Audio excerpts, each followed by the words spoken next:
There's a kind of exhaustion that no amount of sleep can fix. You know the feeling. You wake up technically rested, but something in you still feels off. Your body moves through the day like it's been programmed. You go through the motions, but deep down, you're tired in a way that feels existential. Not just physically tired, but tired of everything. You try to shake it off. You drink another coffee. You scroll for a hit of dopamine, telling yourself you'll stop after 5 minutes. You drag yourself into another task, hoping momentum will save you. But it never does. And so you start questioning yourself. Why am I like this? Why can't I just be motivated like everyone else? You start to believe that you're broken, that you're just lazy, that maybe this is just who you are now, a burnout version of who you used to be. But you're wrong.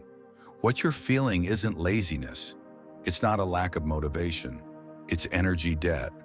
And most people are drowning in it without even knowing. They think they just need a better routine or a new supplement or a louder alarm. But the real problem is deeper and darker. You've been bleeding energy for years. Every time you say yes when you mean no. Every time you scroll past your emotions instead of confronting them. Every time you chase things that don't actually matter to you just because they look shiny on someone else. That's not a normal tired. That's soul fatigue. And the worst part? Most people don't realize how much power they're leaking until they've got nothing left to give. And still, the world tells you to do more. Hustle harder, fake a smile, push through it. But you're not a machine. You're not supposed to survive like this. You're supposed to feel alive. And no, you don't need to escape your life to find energy again. You need to understand where it's going and how to take it back. In this video, we're going to break that down, not with hacks, not with hype, but with uncomfortable truths that most people avoid. The kind of truth that doesn't just wake you up, it changes you. Because this isn't just about being tired. It's about reclaiming the version of you that's still buried under all that burnout. Let's begin. You think you're exhausted because you're doing too much. But in reality, the deeper exhaustion comes from something far sneakier. Doing things that don't align with who you are. Let me explain. Every single day, you're making hundreds of micro decisions. Most of them you don't even notice. What to say, what not to say, what to pretend to like, what to scroll past, what to post. And with each of those decisions, you're choosing, consciously or not, who you're becoming. But here's where the leak starts. When your external choices don't match your internal truth, energy bleeds. Not all at once, but slowly. Like a faucet with a constant drip. You say yes to a meeting you don't believe in. You nod along when your friend makes a joke that feels off. You work a job that drains you, but you stay silent because it's stable.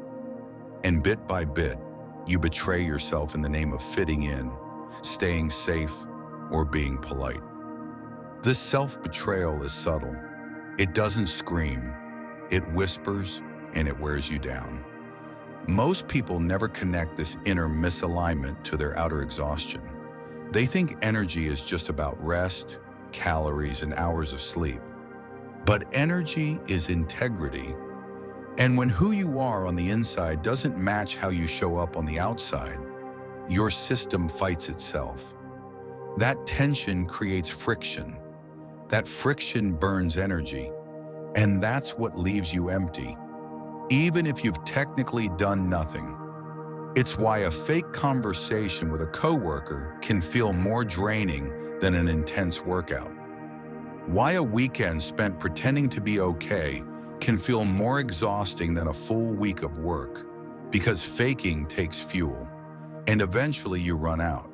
So the first step isn't adding more to your plate, it's subtracting what isn't you. Ask yourself, where am I performing instead of expressing? What am I tolerating that's slowly killing my spirit? Who am I when no one is watching? And how different is that from the mask I wear? Most people never ask these questions because the answers are uncomfortable. But if you don't ask them, you'll keep trying to fix your life by rearranging the furniture while the house is on fire. Your energy doesn't just come from what you do. It comes from who you're allowed to be. So if you feel constantly drained, don't just look at your schedule. Look at your soul. There's a leak, and it's costing you more than you realize. You've been taught to believe that energy comes down to willpower, that if you just wanted it badly enough, you'd push through, that if you were truly disciplined, you'd show up anyway, no matter how drained you feel. And when you don't, you blame yourself. You call yourself weak, undisciplined, broken. But willpower isn't the solution, it's a bandage. Because willpower isn't some endless reservoir you can pull from at will. It's limited, it's fragile. And when your entire life is built around forcing yourself to do things you don't want to do, just to survive, of course you're exhausted. Of course you can't just push through. You're not supposed to live that way. See, the real reason you're tired isn't because you're weak. It's because you're constantly resisting yourself. Every morning, you wake up already in battle. You fight the alarm. You fight the urge to stay in bed. You fight the noise in your head that tells you everything you didn't do yesterday. And before your day even begins, you've already spent half your energy just trying to start. You don't have an energy problem, you have an alignment problem. And the longer you keep trying to force your way forward with grit alone, the faster you burn out. Here's the uncomfortable truth. Most people use willpower to survive a life they secretly hate, a job they don't believe in, a routine they didn't design, relationships that drain them, habits that numb them. And then they wonder why they feel like they're running on fumes. The truth is, it takes a lot of energy to be someone you're not. And no amount of motivational quotes will save you if you keep using your limited willpower to fuel a system that's working against your well-being. Willpower works for emergencies, but your life shouldn't feel like an emergency every single day. What you need isn't more force. What you need is flow. A lifestyle that generates energy, not just drains it. A system that builds momentum instead of always depending on effort. You'll know you found it when your habits stop feeling like punishment, when your routine feels like it gives back to you, when the things you're building align with your actual values, not just external rewards. Because real energy doesn't come from pushing harder, it comes from removing the weight you were never meant to carry. So if you're tired of being tired, stop asking, how can I force myself to do more? Start asking, what am I doing that's slowly killing me? Because you can't keep fighting yourself and expect to feel alive. You don't have a discipline problem. You have a dopamine addiction problem. And no one ever taught you how to fight it. Every time you scroll, tap, swipe, click, or check, you're triggering a tiny reward. A little rush of, you did something, even when you didn't. This is the modern energy trap. You think you're resting, recharging, recovering, but you're actually burning through your nervous system at the speed of light, one dopamine hit at a time. You're not lazy, you're wired wrong, because the apps, the feeds, the endless information, they're not neutral. They're designed to steal your focus, and with it, your energy. Here's how it works. Your brain is built to chase novelty, to seek out what's new, exciting, and unexpected, because in nature that helped us survive. But now that same survival mechanism is being hijacked. Your attention has been weaponized against you. So what happens? You get used to fast dopamine. You get used to the illusion of movement without actually going anywhere. And then, when it's time to sit still and focus on something meaningful, reading, working out, building your future, it feels boring. It feels like pain. Not because it is painful, but because your brain has been overstimulated for so long, it can no longer tolerate the calm. And that's why discipline feels impossible, because it's not a fair fight. You're trying to walk through water while your brain is still high on artificial dopamine. The tragedy? Every time you pick quick pleasure over long-term purpose, you weaken that inner muscle, the one that helps you stick to the hard things. And without realizing it, you start believing you're incapable of focus, that you'll never be consistent, that you're not one of those people.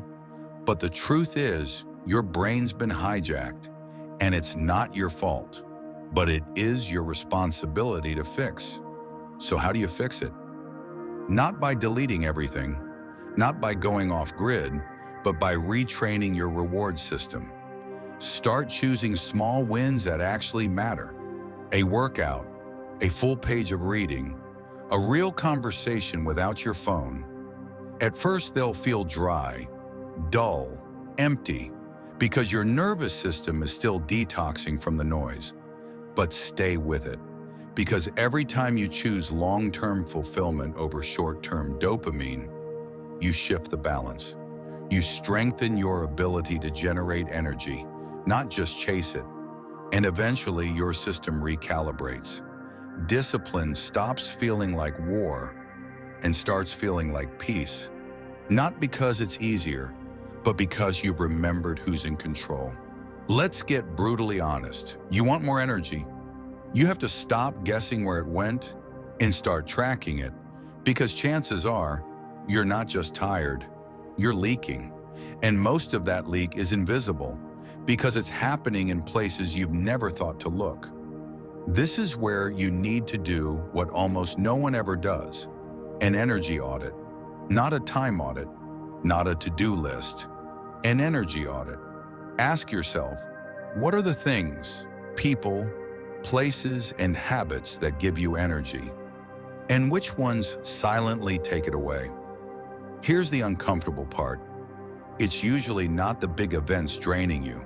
It's the small, repeated compromises, like the friend you always leave feeling hollow around, but keep seeing because you should. Like the job that pays your bills, but steals your soul one meeting at a time. Like the social media rabbit holes that leave you overstimulated and underfulfilled. Individually, none of these things seem deadly, but together they form a slow bleed, a constant drip of your vitality. And over time, it adds up to a life that looks full, but feels empty. So how do you perform an energy audit? You pay attention. For 1 week, every night before you go to bed, ask yourself, what gave me energy today? What drained it? And here's the key, write it down. No filter, no excuses. You'll start to see patterns. Maybe it's certain conversations that always leave you mentally foggy. Maybe it's tasks you dread but never question. Maybe it's foods, places, or even your own inner thoughts. Looping stories of failure, fear, and shame that are chewing through your reserves. The truth is, your body might be getting enough rest, but your mind?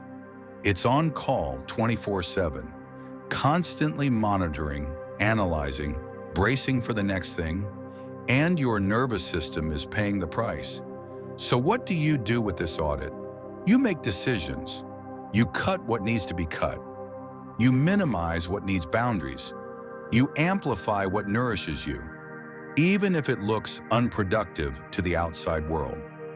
Because energy doesn't come from discipline alone. It comes from alignment. From being brave enough to say, this thing that looks good on paper is killing me in practice. And no one can do this audit for you.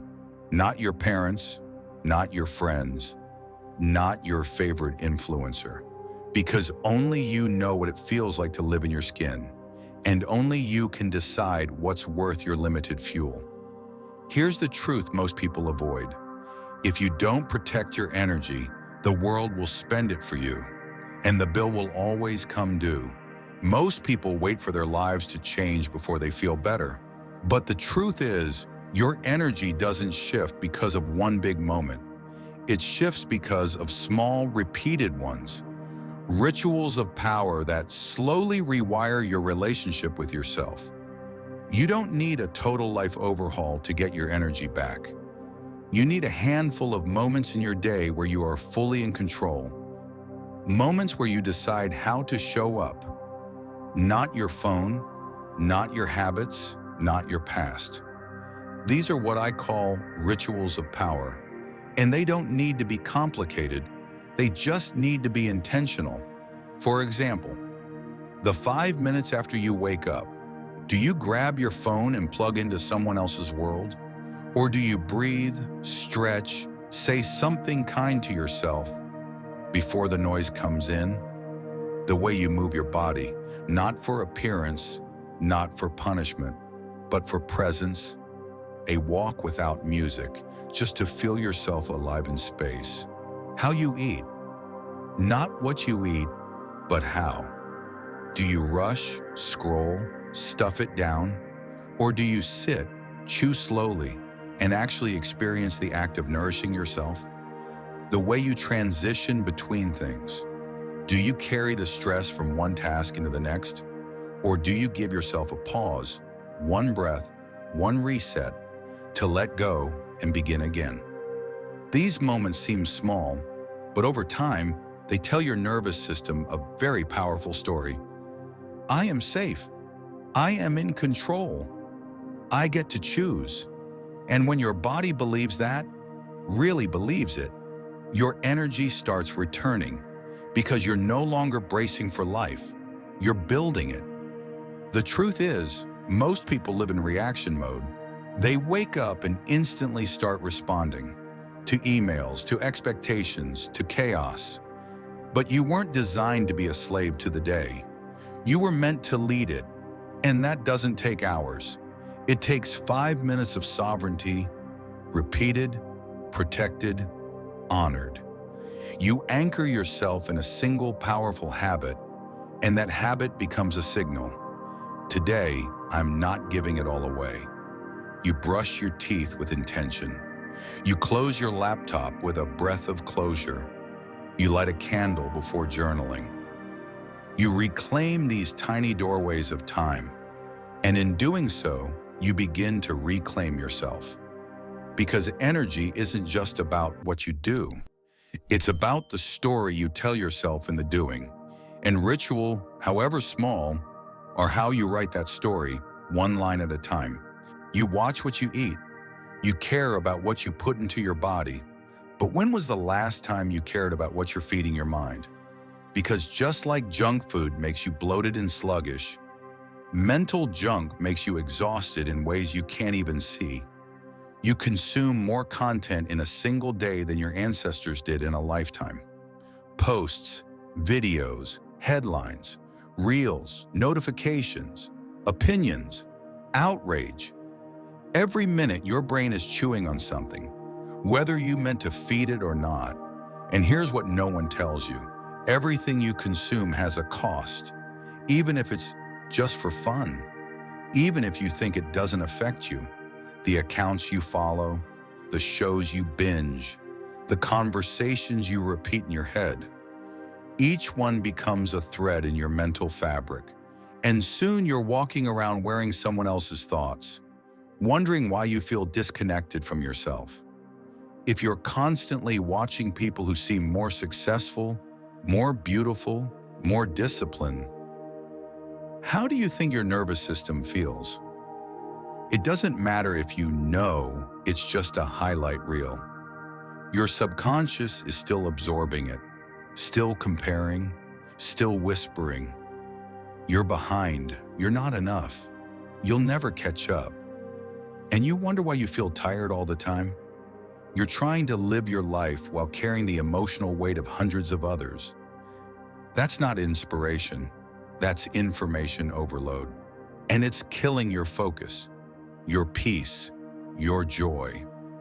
Not because you're weak, but because the human brain wasn't meant to digest that much chaos. So what can you do? Start treating your mental diet like your physical one. Track it, clean it up, make it intentional. Unfollow the accounts that make you feel like trash, no matter how motivational they claim to be. Mute the noise, turn off notifications, curate your inputs the same way you'd curate a plate of food for someone you love.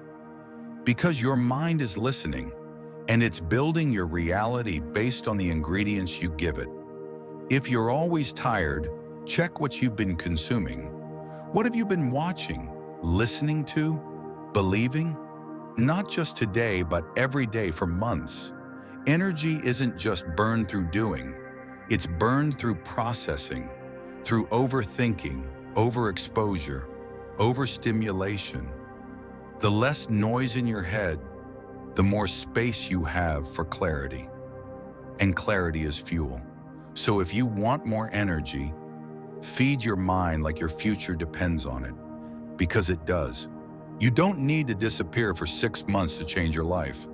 You don't need to escape to a cabin in the mountains or quit your job tomorrow. Sometimes all it takes is 3 intentional days to begin resetting your energy and your direction. This is the 3-day rule. And it's not magic. It's deliberate interruption, a pattern break powerful enough to reboot your system and remind you who you are without the noise. Here's how it works. Day 1, remove. Get radically honest about the energy vampires in your life. What are the apps, habits, foods, people, and thoughts that leave you feeling smaller every time you engage with them? Remove them. Not forever, not dramatically, just for today. Turn off the noise, stop the compulsions, step away from the cheap dopamine. Let silence return. You will feel bored. That's good. That's detox. It's the first time in a long time your brain isn't overstimulated and it's panicking. Sit with it. Day 2, repair. Now that there's less noise, listen to what's still there. What does your body need? What does your heart ache for? Repair begins when you replace stimulation with nourishment. Go for a long walk, not to burn calories, but to clear emotional weight. Write, not to be productive, but to bleed clarity onto the page. Move your body, eat slowly, drink water, sit in the sun, touch the earth. You're not a machine. You are nature, and nature heals in stillness, not in speed. This is the day you begin reconnecting with your internal rhythm, the one you forgot existed. Day 3, rebuild. This is where you begin layering on purpose. Not goals, not pressure, just structure. You set one simple intention. What is one habit I can do that feeds me instead of draining me? Just one. You're not trying to optimize your whole life. You're creating a base, a floor you can stand on. Maybe it's a 10-minute journaling session. Maybe it's drinking water before coffee. Maybe it's sitting outside instead of doom scrolling first thing in the morning. Whatever it is, make it small. Make it non-negotiable. Because small daily proof that you can show up for yourself is how real energy returns. Not from a retreat, not from a supplement, but from self-respect practiced consistently. 3 days, remove, repair, rebuild. You won't become a new person overnight, but you'll remember that a better version of you still exists. And from there, momentum begins. Because energy isn't just something you have, it's something you earn. Through alignment, boundaries, intention, and grace. You're not broken, you're not doomed, you're just out of rhythm. And rhythm can always be reclaimed. If this video reached you at the right time, it's not a coincidence. You've been surviving for too long. Now it's time to return to yourself. Start small. One truth, one ritual, one better choice. Your energy is your responsibility. But now it's also your superpower. Once you learn how to protect it. If this message helped, share it with someone else who's been quietly running on empty. Because we all forget sometimes. But now, you remember.